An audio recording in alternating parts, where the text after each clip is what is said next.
아멘. 다 같이 자리에 앉아주시기 바랍니다. 오늘은 잠언 25장을 가지고 우리에게 주신 세 가지 직분이란 제목으로 함께 은혜를 나누고자 합니다. 오늘 잠언 25장은 솔로몬의 잠언을 히스기야 시대에 그의 신하들이 편집한 것입니다. 솔로몬의 잠언이 오랜 시간 동안 유지되고 또 사람들을 통해서 입으로 구전되고 구전으로 전승되었다가 오늘 우리에게 들려주고 있습니다. 1절에 보면 이것도 솔로몬의 잠언이요 유다왕 히스기야의 신하들이 편집한 것이니라 이렇게 말씀하고 있습니다. 이 솔로몬 시대하고 그 히스기야 왕 시대에는 250년의 이 차이가 납니다. 그래서 오랜 기간 동안 구전으로만 전해져 오던 이 잠언 솔로몬의 잠언이 히스기야 시대에 기록되고 편집되어서 오늘 우리에게 주어지고 있습니다.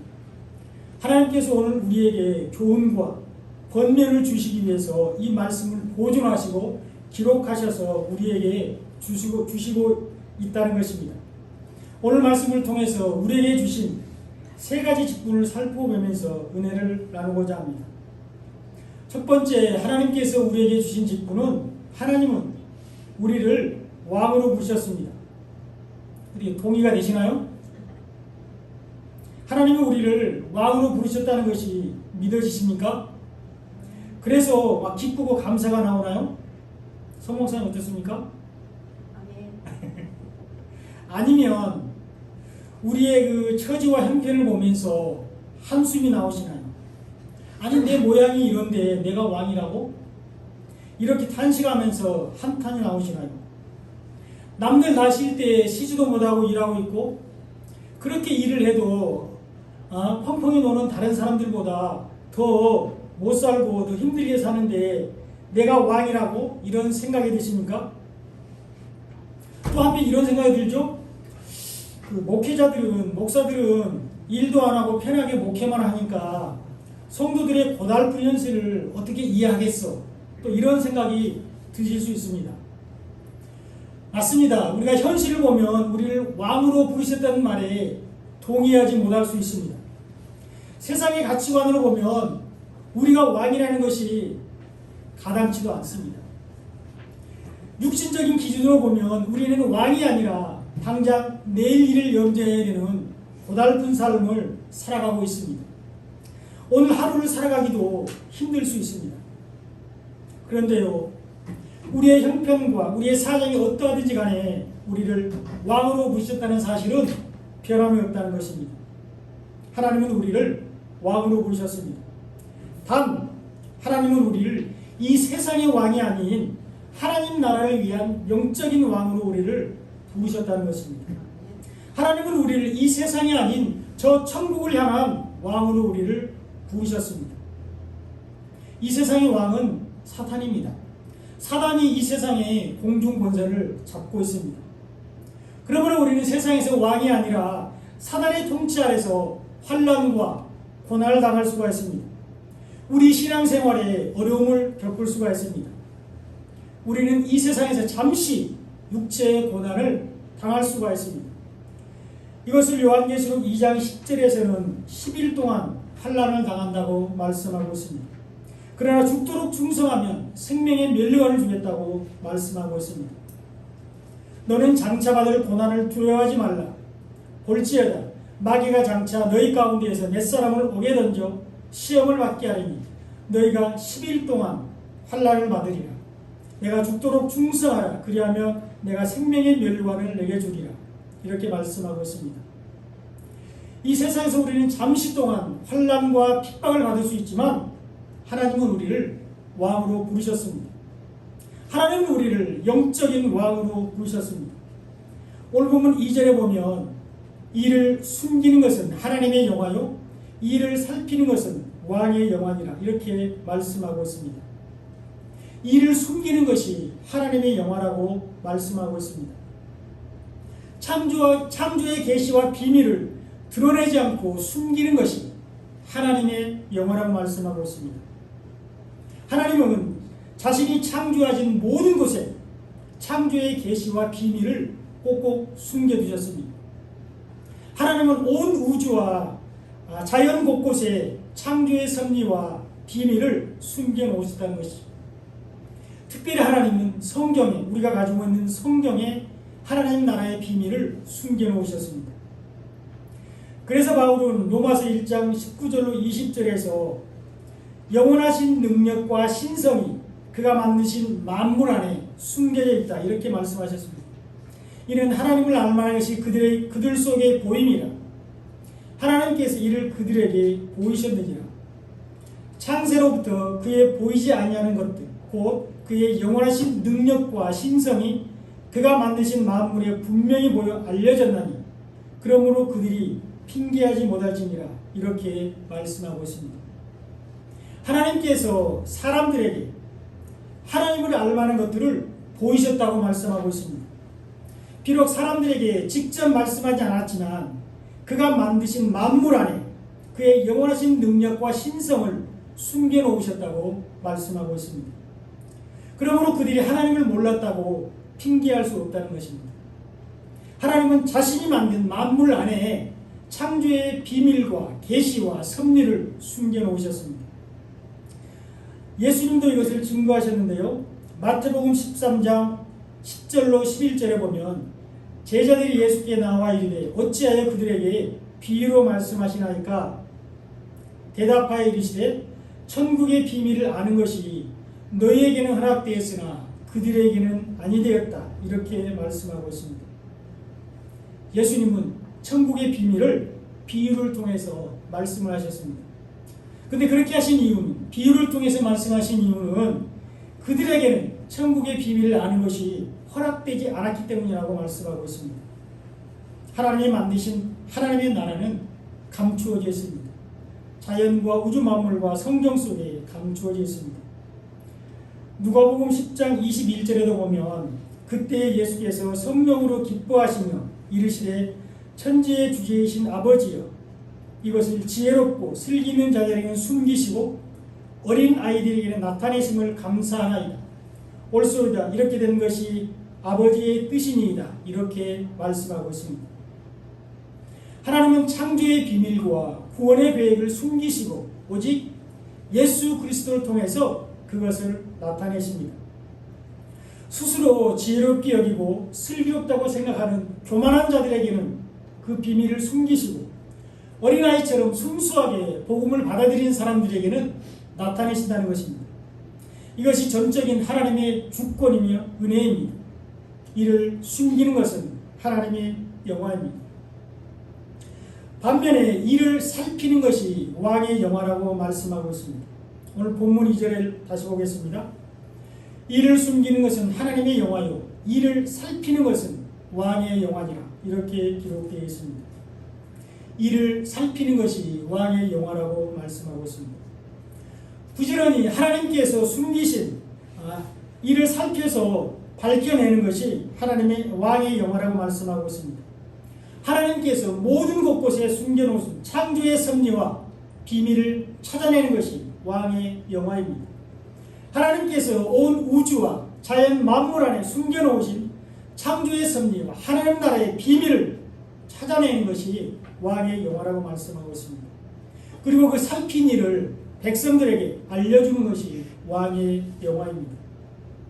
이런 일은 예수님이 하셨습니다.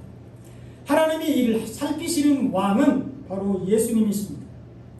예수님만이 하나님이 숨기신 모든 일을 살피시는 분이십니다. 마태복음 11장 26절로 27절에 보면 옳소이다. 이렇게 된 것이 아버지의 뜻이니이다. 내 아버지께서 모든 것을 내게 주셨으니 아버지 외에는 아들을 아는 자가 없고 아들과 또 아들의 소원대로 계시를 받은 자 외에는 아버지를 아는 자가 없다라고 말씀하고 있습니다. 이를 숨기는 것은 아버지의 뜻입니다. 그러나 그 숨기신 일을 살피시는 것이 예수님이 살피신다고 말씀하고 있습니다. 하나님께서 감추어진 모든 일을 예수님께서 살피시고 그 살핀 것을 우리에게 주신다고 말씀하고 있습니다. 예수님은 이 땅에서 사역하시는 동안에 자신을 이 땅에 보내신 아버지의 뜻에 절대적으로 순종했습니다. 그래서 예수님은 자신의 뜻이 아닌 오직 하나님의 뜻을 온전히 이루도록 최선을 다해서 섬겼습니다. 오직 하나님의 뜻이 이 땅 가운데 온전히 이루어질 수 있도록 최선을 다해서 하나님을 섬겼습니다. 예수님은 하나님께서 온 우주와 만물 속에 자연 속에 감춰두신 일을 드러내기를 위해서 최선을 다하셨습니다. 또 특별히 예수님은 성경에 감춰진 하나님의 숨겨진 일, 계시를 드러내는 일에 최선을 다하셨습니다. 예수님은 우리에게 하나님께서 문자 속에 숨겨놓으신 참 뜻과 비밀을 다시 풀어주셨습니다. 예수님은 문자 속에 감춰진 하나님의 계시를 드러내 주셨습니다. 예수님은 율법 안에 있는 하나님의 참 뜻을 우리에게 다시 재해석해 주셨는데 그것이 마태복음 5장부터 7장까지 나오는 산상수훈입니다. 예수님은 율법 안에 감춰진 하나님의 일을 살피시고 우리에게 깨닫게 해주셨습니다. 율법 안에 있는 하나님의 참 뜻과 자비와 사랑을 우리에게 설명해 주셨습니다. 예수님은 하나님의 일을 살피시는 왕이십니다. 우리도 예수 그리스도 안에서 하나님의 일을 살피는 왕으로 부르셨습니다. 마태복음 11장 27절에 보면 내 아버지께서 모든 것을 내게 주셨으니 아버지 외에는 아들을 아는 자가 없고 아들과 또 아들의 소원대로 계시를 받은 자 외에는 아버지를 아는 자가 없다고 말씀하고 있습니다. 우리가 하나님의 계시를 받은 자들입니다. 그리스도 안에서 복음을 받아들인 자들이 하나님의 계시를 받은 자들입니다. 하나님은 창세전에 우리를 미리 아시고 택하시고 예정하시고 구원하시기 위해서 예수님께 우리를 맡기셨습니다. 우리를 예수님께로 인도하셨습니다. 하나님은 성령으로 우리의 귀를 여시고 예수님의 생명의 말씀을 듣게 하셨습니다. 하나님은 예수 그리스도 안에서 우리를 하나님과 화목하게 하시고 하나님을 알게 해주셨습니다. 하나님을 안다는 것은 하나님의 속성과 성품을 아는 것을 말하고 있습니다. 하나님을 안다는 것은 하나님의 자비와 긍휼과 사랑을 깨닫게 된다는 것을 말하고 있습니다. 우리가 진정으로 하나님을 아는 것은 하나님이 숨기신 일을 부지런히 살피는 것입니다. 하나님은 그리스도 안에서 우리를 하나님의 일을 살피는 왕으로 부르셨습니다. 이것이 우리에게 허락하신 첫 번째 직분입니다. 둘째로 하나님은 우리를 제사장으로 부르셨습니다. 제사장은 하나님과 인간 사이의 중재자입니다. 거룩하신 하나님과 죄인된 인간 사이를 연결하는 통로입니다. 오늘 본문 13절에 보면 충성된 사자는 그를 보낸 이에게 마치 추수하는 날에 얼음 냉수 같아서 능히 그 주인의 마음을 시원하게 하느니라 이렇게 기록되어 있습니다. 충성된 사자는 추수하는 무더운 날에 얼음 냉수처럼 그를 보내신 주인의 마음을 시원하게 한다고 말씀하고 있습니다. 신실한 일꾼은 그 주인의 마음을 흡족하게 하고 만족스럽게 하고 기쁘게 합니다. 충성된 사자는 예수 그리스도입니다. 누가 예수님보다 더 충성된 하나님의 사자가 될 수 있을까요? 예수님은 죽기까지 하나님께 충성했습니다. 예수님은 자신을 보낸 아버지께 충성했습니다. 십자가에 죽으시기까지 하나님께 충성했습니다. 그러므로 예수님만이 영원한 제사장이십니다. 히브리서 7장 24절로 25절에 보면 예수는 영원히 계심으로 그 제사장 직분도 갈리지 아니하느니라.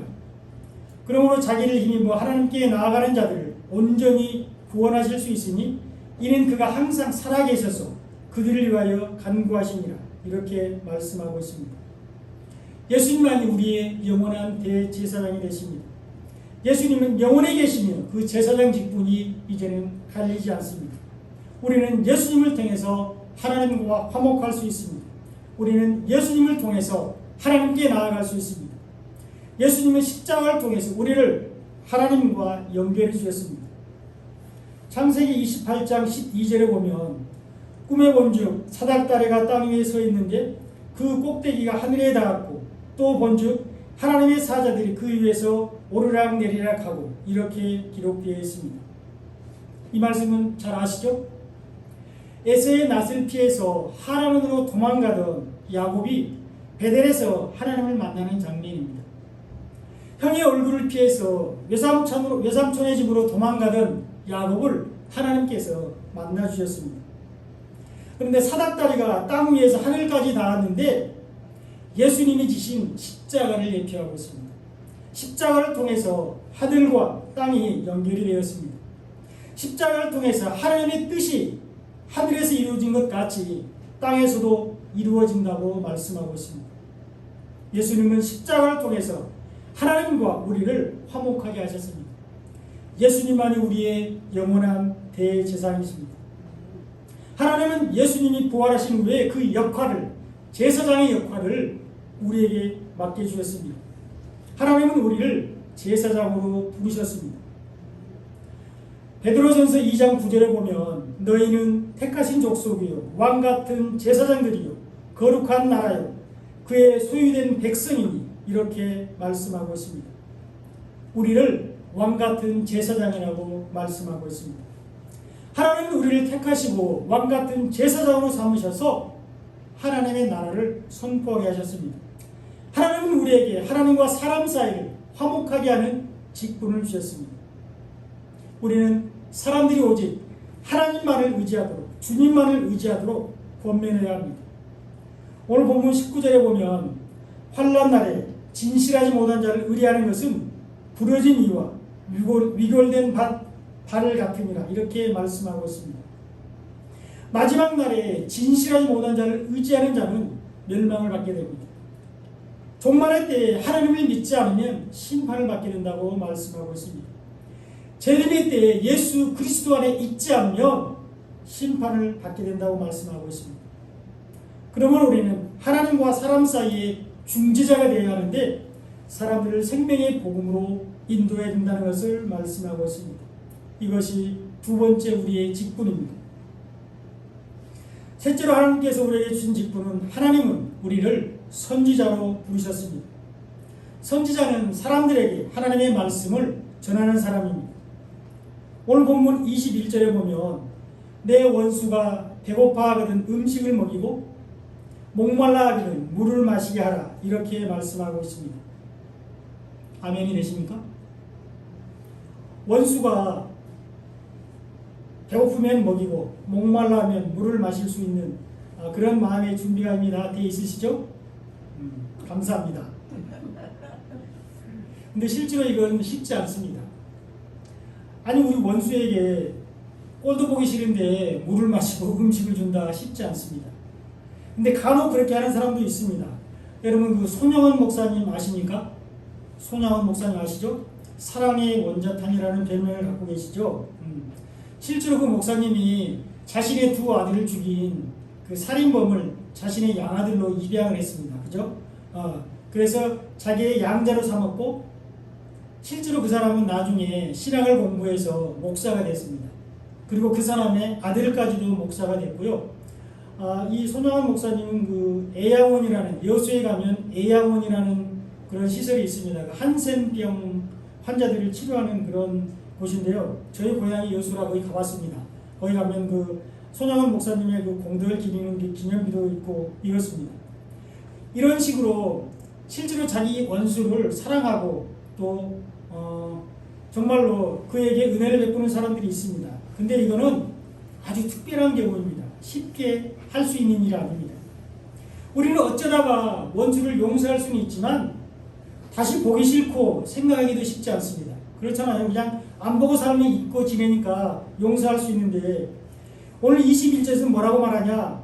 잘 보고 있다가 생각하고 보고 있다가 그가 줄이면 먹이고 목말라 하면 물을 마시게 하라고 말씀하고 있습니다. 쉽지 않은 일입니다. 그런데 또 마태복음 5장 44절에도 이렇게 말씀하고 있습니다. 나는 너희에게 이르노니 너희 원수를 사랑하며 너희를 박해하는 자를 위하여 기도하라 이렇게 말씀하고 있습니다. 원수를 위해서 원수를 사랑하고 기도하라고 말씀하고 있습니다. 그러므로 우리는 원수를 위해서 음식을 주고 또 물을 마시게 하고 사랑하고 기도해야 하는데 이런 우리의 섬김과 사랑과 중보를 받아야 하는 원수가 과연 누군가 하는 겁니다. 오늘 본문 21절과 마태복음 5장 44절에 말하는 원수는 누구를 말하고 있는 건가 하는 겁니다.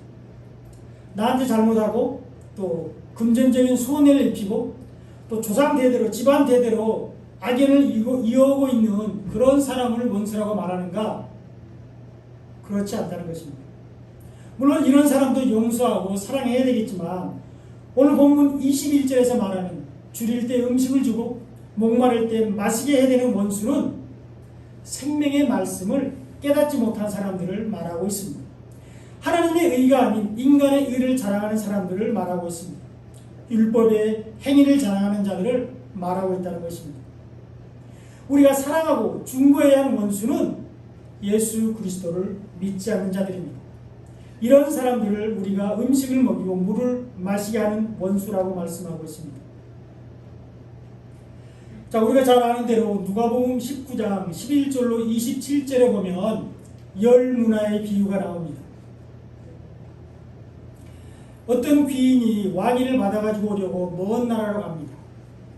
그러면서 10사람을 불러가지고 은화 10문화를 각각 한 사람에게 한 문화씩 나눠줬습니다. 10사람에게 각각 한 문화씩을 나눠주고 그것으로 장사를 하게 했습니다. 여기서 귀인이 나눠준 한 문화는 바로 복음을 상징하고 있습니다. 그리고 이 귀인은 예수님을 상징하죠. 다 아실 겁니다. 여기서 열 문화를 각각 한 사람에게 나눠줬는데 성경에서 열은 무슨 수라고 그랬죠? 서목사님, 열은 무슨 수죠? 충만수죠? 네, 많은 수, 셀 수 없는 수가 열이라고 했습니다. 그래서 10사람에게 한 문화씩을 나눠줬다는 것은 모든 사람에게 나눠줬다는 것을 상징하고 있어요. 그래서 예수님께서 모든 사람들에게 복음을 나눠주셨다는 것을 상징하고 있습니다. 예수님이 부활하시면서 모든 사람에게 복음을 나눠주고 그것으로 하나님의 나라를 전파하겠다는 말씀을 비유로 하고 있는 겁니다. 드디어 귀인이 왕위를 받아가지고 돌아왔습니다. 돌아와서 결산을 할 때 어떤 사람은 10문화를 남겨서 칭찬을 받았습니다. 그리고 또 어떤 사람은 5문화를 남겨서 똑같은 칭찬을 받았습니다. 그런데 한 사람이 귀인에게 와서 이렇게 말을 합니다. 당신이 준 한 문화를 내가 수건에 잘 싸서 땅에 묻어두었다가 가지고 왔습니다. 이렇게 말했을 때 그 귀인이 그 사람을 뭐라고 부르느냐? 원수라고 부릅니다. 그것이 오늘 누가복음 19장 27절에 나와 있습니다. 내가 왕됨을 원하지 않은 저 원수들을 이리로 끌어다가 내 앞에서 죽이라 이렇게 말씀하고 있습니다. 그러니까 나에게 잘못하고 금전적인 손해를 입히고 우리 조상 대대로 사이가 나쁜 사람이 원수가 아니고 하나님이 주신 복음을 수건에 싸둔 사람, 율법에 싸둔 사람을 원수라고 말씀하고 있습니다. 이 수건은 율법을 상징한다고 이미 제가 한번 말씀을 드린 적이 있습니다. 수건은 율법을 상징합니다. 예수님이 주신 복음을 율법에 싸서 땅속에 묻어도 아무 일도 하지 않은 그 사람을 원수라고 말씀하고 있습니다. 그러면 오늘 본문 21절에서 말하는 줄일 때 음식을 먹이고 목마를 때 물을 마시게 해야 되는 원수는 율법에 앉은 자들을 말하고 있습니다. 진리를 깨닫지 못한 자들을 말씀하고 있습니다. 복음을 받아들이지 않는 자들을 원수라고 말하고 있습니다. 우리가 그들에게 생명의 떡을 먹이고 생수를 마시게 해야 되는데 바로 예수님을 전하라는 것입니다. 진리의 말씀을 전하라고 말씀하고 있습니다. 복음을 전해야 된다고 말씀하고 있습니다. 그렇게 하는 것은 어떻게 하는 것이냐? 22절에 보니까 그리하는 것은 핀 수술 그의 머리에 눕는 것과 일반요 여호와께서 내게 갚아주신다 이렇게 말씀하고 있습니다. 율법에 앉은 자들에게 복음을 전하는 것이 그들의 머리에 시뻘겋게 핀 수술 머리에 놓는 것과 같다고 말하고 있습니다. 얼핏 보면 원수를 갚는 것 같고 또 나쁜 일처럼 보입니다. 아니 머리에 시뻘겋게 핀 수술 머리에 놓으면 얼마나 뜨겁고 고통스럽겠습니까? 그런데 하나님께서 그런 행위를 뭐라고 그러느냐? 선하게 보시고 내게 갚아준다고 말씀하고 있습니다. 그러니까 문자 그대로 보면 이해가 안 되는 말씀이죠. 하나님께서 그것을 선하게 보신다는 거예요. 그래서 여기서 나오는 숫이 뭔가를 살펴볼 필요가 있습니다. 여기에 수순 이사야 6장 6절로 7절에 나오는 제단에서 잡은 바 피인 숫으로 예수님의 십자가 죽음을 통한 복음을 말씀하고 있습니다. 그때 그 서랍 중에 하나가 부젓가락으로 제단에서 집은 바 피인 숫을 손에 가지고 내게로 날아와서 그것을 내 입술에 대며 이르되 보라 이것이 내 입에 닿았으니 내 악이 제하여졌고 내 죄가 사해졌느니라 하더라. 이렇게 기록되어 있습니다. 하나님은 제단에서 집은 바 피인 숫으로 이사야의 부정한 입술을 정결하게 해주셨습니다. 이사야의 입에 있는 율법의 말씀을 복음으로 바꾸셨다는 것입니다. 그러므로 우리가 율법에 앉은 자들에게 복음을 전하면 그들이 죄를 깨닫고 복음으로 나오게 된다는 것을 말씀하고 있습니다. 이것이 하나님께서 갚아주시는 선이라는 것입니다. 마태복음 5장 44절에 말하는 우리가 사랑해야 할 원수와 중보해야 될 원수도 마찬가지입니다. 하나님을 믿는다고 하면서도 예수님을 믿지 않는 사람들이 있습니다. 우리는 그들을 위해서 기도해야 합니다. 교회 안에 있으면서도 진리를 깨닫지 못한 사람들을 위해서 우리는 기도해야 합니다. 아직까지 복음을 받아들이지 않는 우리의 가족들과 친구들과 지인들을 위해서 우리는 기도해야 합니다. 예수님을 알게 해달라고 기도해야 됩니다. 진리를 깨닫게 해달라고 기도해야 됩니다. 복음을 받아들이게 해달라고 기도해야 됩니다. 하나님은 우리를 복음을 전하는 선지자로 부르셨습니다. 마태복음 18장 18절에서도 예수님 우리를 복음을 전하는 선지자로 부르고 있는데요. 진실로 너희에게 이르노니 무엇이든지 너희가 땅에서 매면 하늘에서도 매일 것이요 무엇이든지 땅에서 풀면 하늘에서도 풀리리라. 이렇게 말씀하고 있습니다. 우리가 무엇이든지 땅에서 매면 하늘에서도 매이고 우리가 땅에서 풀면 하늘에서도 풀린다고 말씀하고 있습니다. 그런데 실제로 우리는 스스로 매고 풀 수 있는 권한이 없습니다. 우리는 은혜 아니면 아무것도 할 수 없는 연약한 존재입니다. 우리는 다만 용서받은 죄인으로서 하나님의 보호와 인도를 받아야 하는 사람들입니다. 그런데 우리가 무엇을 땅에서 매고 무엇을 땅에서 풀 수가 있겠습니까? 우리가 매는 것이 어떻게 하늘에서 메어지고 우리가 이 땅에서 푸는 것이 어떻게 하늘에서 풀어지냐 그 말입니다. 그것은 다름 아닌 복음의 능력을 말씀하고 있습니다. 우리에게 있는 복음이 능력이 있다는 것을 말씀하고 있습니다. 우리는 약하지만 우리 안에 있는 복음은 강하다는 것을 말씀하고 있습니다.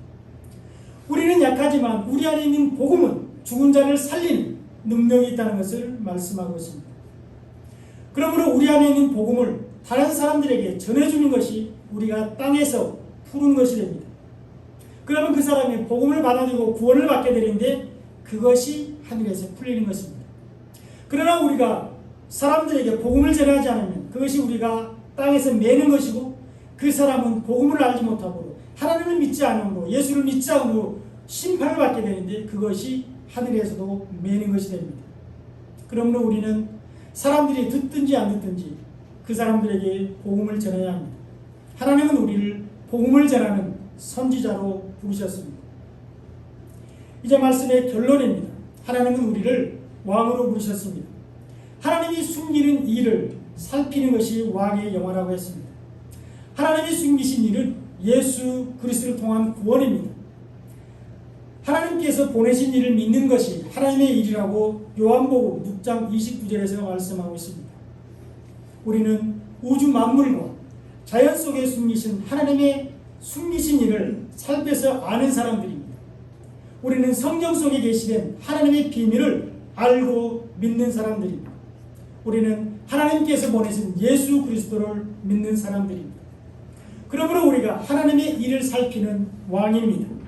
하나님은 우리를 왕으로 부르셨습니다. 둘째로 하나님은 우리를 제사장으로 부르셨습니다. 하나님은 우리를 왕같은 제사장으로 부르시고 사람들을 하나님과 화목하게 하는 직분을 주셨습니다. 사람들이 환난 때에 신실하지 못한 자를 의리하지 못하도록 부지런히 말씀을 가르치게 하셨습니다. 우리는 사람들을 하나님과 화목하게 해야 합니다.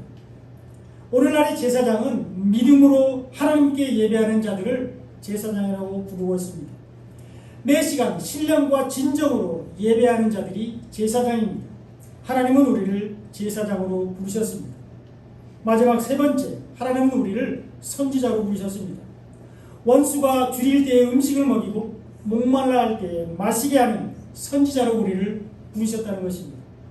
율법에 앉은 자들에게 복음을 전해서 주님께로 돌아오게 하도록 전도자로 우리를 부르셨다는 것입니다. 우리가 무엇이든지 땅에서 매면 하늘에서 매인다고 했습니다. 반면에 우리가 무엇이든지 땅에서 풀면 하늘에서도 풀린다고 말했습니다. 우리는 율법과 거짓 복음과 불신앙에 빠진 자들에게 복음을 전해야 합니다. 그들이 예수님을 믿음으로 구원을 얻도록 복음을 전해야 합니다. 그들이 복음을 믿음으로 구원을 얻도록 부지런히 복음을 전해야 합니다. 하나님은 우리를 선지자로 부르셨습니다. 사랑하는 성도 여러분, 하나님의 부르심에 신실하게 응답하시기 바랍니다. 하나님의 부르심에 순종하는 삶을 사시기 바랍니다. 하나님은 우리를 왕이요 제사장이요 선지자로 부르셨습니다. 예수님의 이 영광스러운 삼중직을 우리에게도 맡기셨습니다. 하나님께서 맡기신 이 귀한 직분을 잘 감당하실 저와 여러분들이 되시기를 간절히 축원드립니다. 기도드리겠습니다.